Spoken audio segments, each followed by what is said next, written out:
একটা চোঙ আর একটা শঙ্কু, মনে করো একই ভূমি আছে, একই উচ্চতা আছে। এই ভূমিতেই একটা শঙ্কু আছে, একই উচ্চতা। তখন জানবে এখানে তিনটা শঙ্কু ধরবে। তাহলে চোঙের আয়তন হচ্ছে পাই আর স্কোয়ার এইচ, তাই না? শঙ্কুর নিশ্চয়ই 3 ভাগে 1 ভাগ হবে, শঙ্কুর হয়ে যাবে 1/3 পাই আর স্কোয়ার এইচ। শঙ্কু দেখতে এমন, তাই না? এটা হচ্ছে শীর্ষবিন্দু, এটা। আর এই যে নিচে দেখা যাচ্ছে এটা হচ্ছে ভূমির পরিধি। আর এই যে জায়গাটা, কাগজের তলটা, এটা হচ্ছে 500 তল। ঠিক আছে? এই 500 তলের ক্ষেত্রে হচ্ছে পাই আর এল। আর ভূমিতলটা যেহেতু বৃত্তাকার, এটা নিশ্চয়ই পাই আর স্কোয়ার। তা সমতল কি হবে? যোগ হবে পাই আর এল। ঠিক আছে? আরেকটা বিষয় দেখো, এই ত্রিভুজটা সমকোণী। তাহলে পিথাগোরাসের সূত্র অনুযায়ী নিশ্চয়ই আমরা এল ধরো, তাহলে আমি বলতে পারি ত্রিভুজ এ ও বি সমকোণী। সুতরাং অতিভুজ স্কয়ার সমান সমান আর স্কয়ার প্লাস এক্স স্কয়ার। আমরা এই সূত্র থেকে যদি দুইটা বাহুর মান দেওয়া থাকে, আমরা একটা বের করতে পারি, তাই তো? প্রথমে একটা বর্ড দিয়ে শুরু করো। 4 নম্বরটা বলছে একটি লম্ববৃত্তাকার শঙ্কুর উচ্চতা তির্যক উচ্চতা যথাক্রমে 6 সেমি 10 সেমি হলে সমতলের ক্ষেত্রফল আয়তন কত? দেখো, সমতলের ক্ষেত্রফল আয়তন যাই করো, ব্যাসার্ধ লাগে কিন্তু এখানে ব্যাসার্ধ না থাকার জন্য আমরা করবো কি, ব্যাসার্ধ বের করে নিই।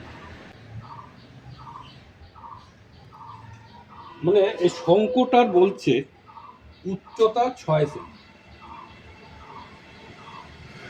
তির্যক উচ্চতা 10 সেমি।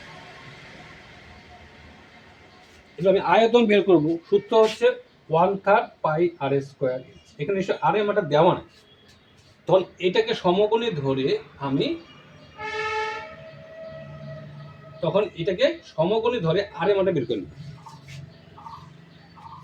যে আর স্কোয়ার প্লাস এইচ স্কোয়ার সমান সমান নিশ্চয়ই এল স্কোয়ার।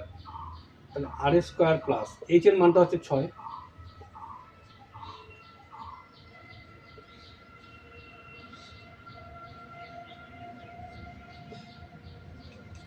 8 সেমি হচ্ছে আর এর মান। এখন আয়তন বের করো, যাই বাইর করো, এখানে আর এর মানটা বসাবে 1/3 পাই আর স্কোয়ার এইচ, এইচ এর মানটা এখান থেকে বসায় দিবে, হয়ে যাবে। ত্রিশঙ্কুর আয়তন 100 পাই ঘন সেমি, উচ্চতা 12 সেমি হলে তির্যকতা কত? প্রশ্ন অনুসারে এই যে যদি আয়তন দিয়ে করো, আয়তনে কি আছে? 1/3 পাই আর স্কোয়ার এইচ, এখানে আর এইচ। আচ্ছা, এটা আয়তন হচ্ছে 100 পাই, অথচ দেখো উচ্চতা দেওয়া আছে 12 সেমি। এই মানটা যদি 12 বসিয়ে দাও,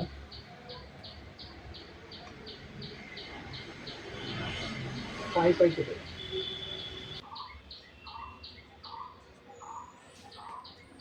কিন্তু চাইছে তির্যক উচ্চতা কত? তখন তির্যক উচ্চতা এই সমকোণী ত্রিভুজ ধরে করি, উচ্চতা হচ্ছে কত? 12। এটা একটি শঙ্কু আকৃতির তাঁবু তৈরি করতে ৭৭ বর্গমিটার তাপ নির্ভর লেগেছে। তার মানে এখানে দেওয়া আছে কি 500 তল, উচ্চতা দেওয়া আছে, তার মানে 500 তলের দিয়ে প্রশ্ন অনুসারে করে এখানে ব্যাসার্ধ বের করা যাবে কিনা? যদি 77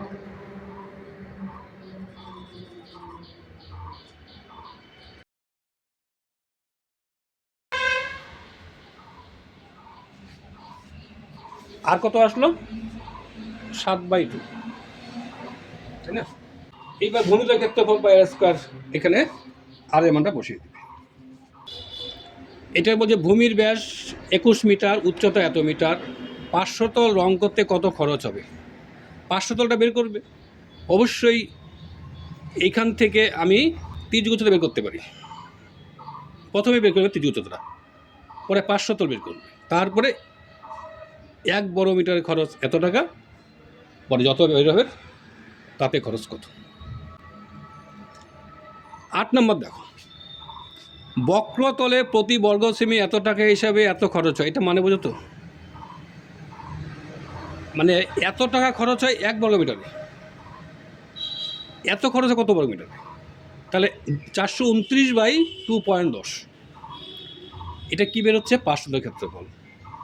পরে প্রশ্ন করে এখান থেকে বেরিয়ে আসবে এল, তারপর ব্যাসার্ধ 5, তারপরে সমকোণী ত্রিভুজ ধরে বের করবে উচ্চতা। 11 জন লোক থাকবে, প্রত্যেকটার ভূমিতে 4 বর্গমিটার জায়গা লাগবে, 20 ঘনমিটার বায়ু লাগবে। মানে মোট ভূমি কত হবে? 4 জন যেহেতু একজনের 4 বর্গমিটার, 11 জনের কত হবে? 44 বর্গমিটার। মানে মোট ভূমির ক্ষেত্রফল 11 × 4 বর্গমিটার। মোট আয়তন কি হবে? নিশ্চয়ই 220 ঘনমিটার। তা ব্যাসার্ধ ধরি ব্যাসার্ধ আর ক্ষেত্রফল যদি দেওয়া আছে এত, তাহলে নিশ্চয়ই πr² ভূমি ক্ষেত্রফল 44, এখান থেকে r²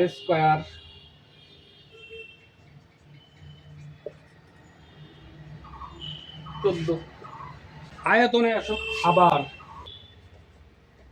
1/3 πr², এটা কি আয়তন দেওয়া আছে কত? এখানে তুমি যদি r² মানটা 14 বসিয়ে দাও, এইচটা বেরোবে কিনা?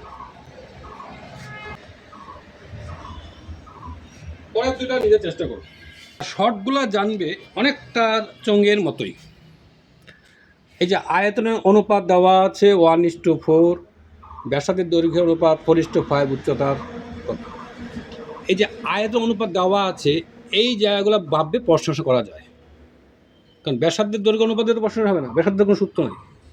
আয়তনের মধ্যে আমি ব্যাসার্ধ উচ্চতা সব পাচ্ছি। মানে এরকম 1/3 πr² h 1/3 πr²।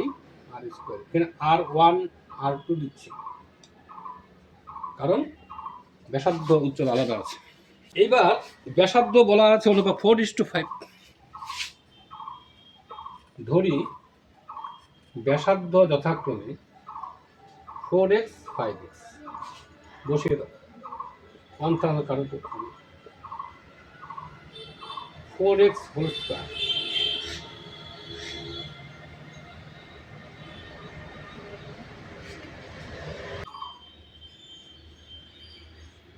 কাটা গেল x², তাহলে h1/h2 সমান কি দাঁড়াবে? h2 25, তার মানে h1:h2 দাঁড়াচ্ছে 25:64। এইবার দেখো, এই টাইপের বেশ কয়েকটা অঙ্ক আছে।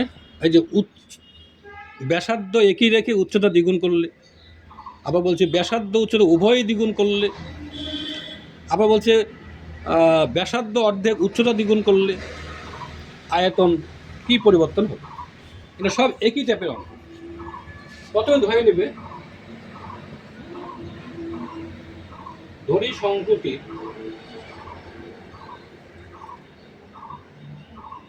ভূমি ব্যাসার্ধ r, উচ্চতা h, সুতরাং আয়তন 1/3 πr²। এটা হচ্ছে মূল আয়তন। এখন কোনটা বলছে? ব্যাসার্ধের দৈর্ঘ্য অর্ধেক, উচ্চতা দ্বিগুণ। সোজা বলবো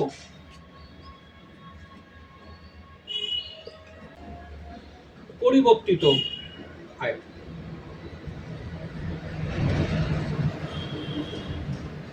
ব্যাসার্ধ অর্ধেক, উচ্চতা r²/4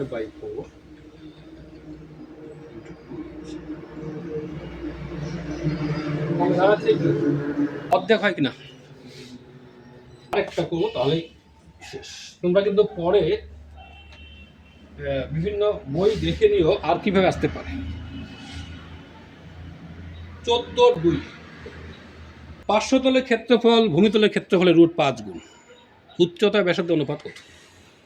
পরিষ্কার বোঝা যাচ্ছে এই জায়গাটার মধ্যে একটা প্রশ্ন চলে আসবে, তাই না? পার্শ্বতলের ক্ষেত্রফল ভূমি ক্ষেত্রফলের √5 গুণ মানে কি? পাই আর এল ভূমির ক্ষেত্রফলের √5, তাই তো? পাই থেকে দেবে √5 থাকার জন্য উভয় ঘনিষ্ঠ করে দেবো, এখানে আর থাকে, তাহলে এল স্কোয়ার সমান সমান 5x স্কোয়ার হবে, কারণ √5 স্কোয়ার 5, এই যে আর এর স্কোয়ার। তাহলে এখানে এল মানে কি লিখতে পারি? এইচ স্কোয়ার প্লাস আর স্কোয়ার। তাহলে এইচ স্কোয়ার সমান সমান এদিকে নিয়ে যাও 4r স্কোয়ার, তাহলে কি থাকবে? H square by R square সমান সমান 4/r, h/r